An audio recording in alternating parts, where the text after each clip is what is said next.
There are books that entertain, books that challenge, and then there are books that disturb, quietly, intellectually, and psychologically. American Psycho by Bret Easton Ellis is one of those rare novels that doesn't rely on shock alone. It uses confusion, ambiguity, and emotional disconnection to unsettle its reader. It presents a world where image replaces identity, where perfection hides emptiness, and where reality itself feels untrustworthy. Whether you see it as a social satire, psychological puzzle, or cultural warning, one thing is certain. It's one of the strangest novels ever published. Today we're counting down the 20 weirdest, most intriguing, and mind-bending facts about American Psycho. Fact 20. Almost never published, American Psycho almost didn't see the light of day. The original publisher, Simon & Schuster, dropped the book just weeks before its scheduled release, citing discomfort with its disturbing narrative tone and emotional coldness. Interestingly, it wasn't the psychological darkness alone that worried them. It was the novel's eerie emptiness, the protagonist's obsession with brands, and the portrayal of extreme emotional detachment in a glamorous corporate world. This made the book feel less like fiction and more like a reflection of unsettling real-life society. Eventually, Knopf, a different publishing company, took the risk and released it in 1991, instantly triggering global debate. Some saw it as a disturbing character study, while others interpreted it as dark satire about consumer culture. Rather than being seen merely as horror or thriller, it became known as a surreal, emotionless portrait of modern emptiness. The intense public reaction ironically helped the book become a global bestseller. In the end, its rejection by one publisher became one of the strangest reasons for its success, proving that sometimes the most unsettling stories are the ones that need to be told. Fact 19. Fashion Catalog Narrative. One of the weirdest things about American Psycho is how often Patrick Bateman pauses to describe fashion and brands. He details complete outfits, not just his own, but of everyone around him, naming designers, fabric textures, and style codes as if reading from a fashion catalog.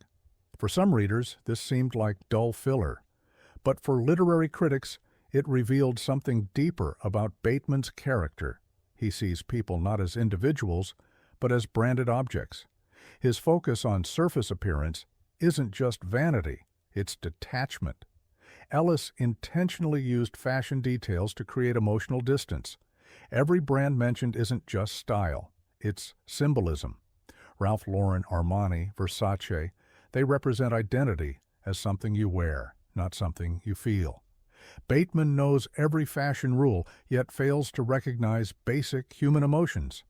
Some scholars even say the real horror of the novel isn't in violence, but in how Bateman feels nothing while meticulously describing expensive suits. It's a chilling metaphor. In a world obsessed with appearances, humanity fades into fabric and logos. Fact 18. Unreliable narrator. Mystery. Patrick Bateman is one of the most unreliable narrators in modern literature. Throughout the novel, he confesses to shocking acts, yet many readers, and even some characters within the story, suggest it might all be imagined. There are scenes where Bateman describes actions that seem physically impossible, or encounters people who act completely unbothered by previously described events. This creates a surreal uncertainty. Are we witnessing reality, delusion, or metaphor? The novel's refusal to confirm what's real and what isn't turns it into a psychological puzzle.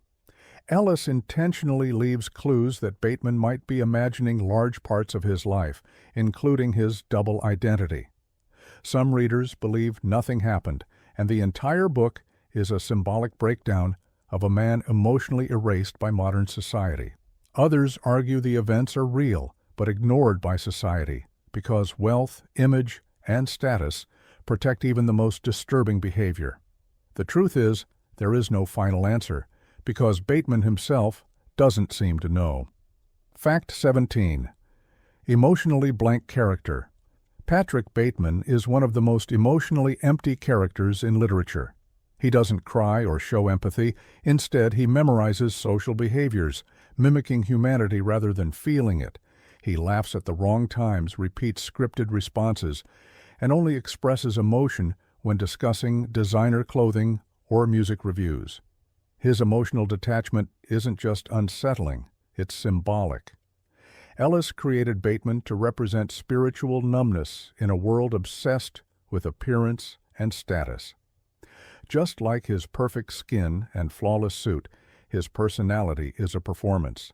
He studies human behavior the same way he studies fashion catalogs, analytically, without connection. Throughout the novel, he tries to feel something, but his attempts are hollow, the scariest part. He knows he feels empty, and he doesn't know why.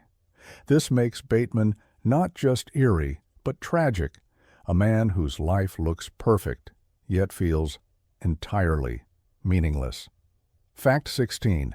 Identities constantly confused. Throughout the book, characters constantly mistake each other for someone else. Random businessmen confuse Bateman with different colleagues, and Bateman himself keeps calling people by wrong names. This isn't just a comic detail, it's symbolic. In a world of identical suits, identical jobs, and identical personalities, there is no real identity. Ellis uses this name confusion to show how easily individuality gets lost in elite corporate culture.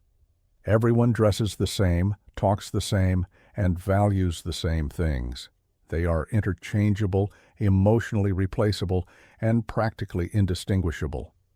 In one scene, Bateman tries to confess something shocking, but the person he tells doesn't even react, partly because he doesn't even know who Bateman is. It's not that people ignore him, it's that he has no distinct identity to begin with. He is just another perfect face in a perfect suit. Fact 15. Music reviews in a thriller. One of the most bizarre features of the novel is that Bateman randomly transforms into a music critic. In the middle of scenes, he suddenly gives long, detailed reviews of pop albums from artists like Whitney Houston, Phil Collins, and Huey Lewis and the News. These reviews feel oddly out of place, yet strangely formal, almost like music magazine articles. These sections serve a deeper purpose. Critics say that Bateman uses music reviews to pretend he is emotionally connected to something, even though his understanding of feelings is shallow and artificial. He describes songs about love and passion using stiff, robotic language, showing he understands lyrics, but not emotion. The result is haunting.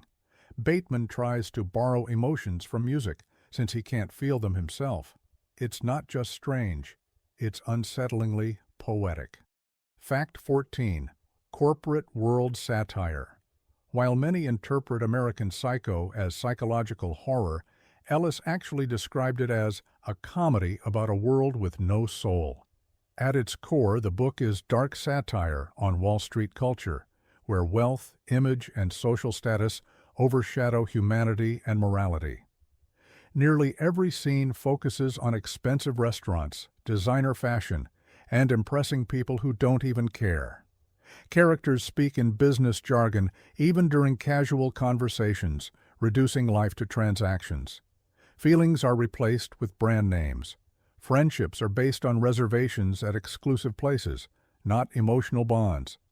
Ellis wanted to show that spiritual emptiness can look glamorous when dressed in Armani, and Bateman represents the absurdity of a world so focused on success, it forgets how to be human. Fact 13. Ellis's real-life inspiration. Patrick Bateman's character was partly inspired by real people Ellis met during his time in New York.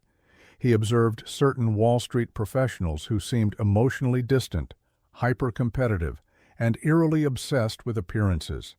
Some spoke in rehearsed phrases, lacking natural emotional reactions. They weren't threatening, but they were unsettling. Ellis imagined, what if someone took corporate coldness to the absolute extreme? What happens when success and image become everything, and empathy becomes nothing? That question led to Patrick Bateman. Instead of creating a monstrous figure, Ellis created a disturbingly ordinary one because the emptiest people don't always act extreme. Sometimes they just fit in perfectly. Fact 12. Story without emotion. One strange literary element is that American Psycho avoids emotional language. Unlike most first-person novels, Bateman rarely uses words like sad, angry, or happy. Instead, he writes about surface-level descriptions, colors, textures, objects, clothing, and routines. His feelings are nearly erased. This is intentional. Ellis wanted to strip away emotional depth to create a chilling sense of emptiness. Bateman is not an evil character. He is an empty one. His world is filled with objects, not emotions. His descriptions feel like artificial intelligence trying to explain human life, technically accurate, but spiritually hollow. This absence of emotion is what makes the book haunting without being graphic. Fact 11.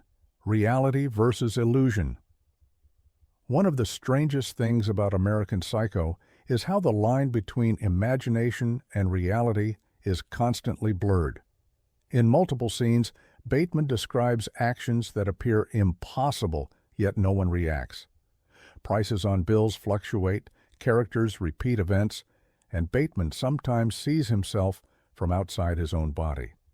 This creates a dreamlike narrative where even Bateman doesn't fully understand what's real. Some critics say the book isn't about real events, but about corporate isolation, driving him into disconnection from reality. Others say the surreal moments reveal emotional breakdown. Ellis never clarifies, leaving readers inside Bateman's fractured mind, an echo chamber of confusion and vanity. Fact 10. Hated then celebrated. When the novel was first released, both critics and the public responded harshly.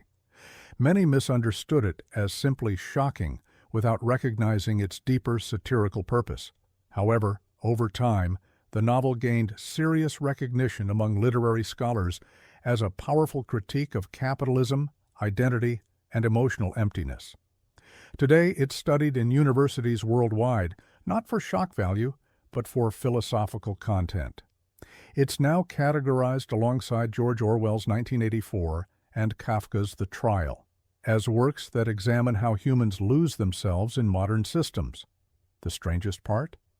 The same book once condemned is now considered artistically profound. Fact 9. Patrick's double identity. Bateman often introduces himself, yet people frequently confuse him with others. Even his closest associates mix up names. This repetition of identity errors symbolizes emotional invisibility. To the world around him, Bateman is just a replaceable face in a flawless suit, a symbol, not a person. Bateman tries to stand out through fashion, money, and material success. But ironically, these things make him even more forgettable. His identity isn't lost, it was never formed. In many ways, he is a metaphor for emotional emptiness in the corporate world, impeccably styled, yet completely invisible. Fact 8. Meaning behind business cards. The famous business card scene became iconic because it reveals deep symbolic meaning. Bateman and his co-workers obsess over tiny details, texture, and paper thickness. These are ordinary objects, but to them, they represent social superiority. Their reactions are not normal. They treat business cards like emotional battlegrounds. This obsession symbolizes how corporate culture transforms identity into branding. Names become logos. Careers replace personalities. The competition isn't just about success. It's about existing through objects because emotions no longer define identity. Fact 7. Origin of the title. The title. American Psycho does not directly describe the story. It represents a cultural metaphor. Ellis explained that American refers to consumerism, branding, and outward image, while Psycho refers to emotional detachment and numbness, not necessarily behavior. So the title isn't just about one character. It's about a society where appearance replaces empathy, where success replaces humanity, and where perfection masks emotional emptiness. Bateman is not the only American psycho. He is just the most carefully dressed one. Fact 6. Influence of 1980s culture. The novel captures the 1980s Wall Street era, a time defined by extreme consumerism, designer fashion, expensive dining, and brand-driven self-worth. Ellis intentionally set the story during this time to show how identity became a product, not a feeling. Bateman's entire personality is built from external influences: magazines, commercials, music reviews, brand advertising, and almost nothing from within. He does not live life, he performs it. His emotions belong to corporations. His identity belongs to brand culture. Fact 5. Movie adaptation. Mysteries. When American Psycho was adapted into a film in 2000, the script preserved the emotional ambiguity, especially the question, did any of it even happen? In fact, some scenes in the movie were intentionally filmed twice, with and without other characters, so viewers would question whether the events were real or imagined. Christian Bale's performance added another layer. He based Bateman's personality on individuals who behaved robotically, using rehearsed linguistic patterns. This made Bateman's character not scary, but disturbingly empty. The movie did not confirm the truth because neither does the novel. Fact 4. Patrick Bateman. Paradox: Patrick Bateman is obsessed with perfection, yet constantly feels invisible. He dresses impeccably, maintains perfect skin, and gives rehearsed social responses, but no one truly recognizes him. That's the paradox. Wealth and success don't make him special. They make him replaceable. His biggest fear is not being disliked, but being unnoticed. His entire identity is a costume that never becomes real. Bateman doesn't fail to be human. He fails to feel human. His character isn't about horror, it's about loneliness. Fact 3. No clear ending. The novel's ending is famous for its emotional emptiness. Bateman tries to confess his actions but is ignored, laughed at, or mistaken for someone else. Whether his actions really happened or not doesn't even matter, because Bateman realizes that in a world obsessed with surface perfection, truth doesn't matter. The final line reads, "This is not an exit." It appears above a nightclub doorway, but has a deeper meaning.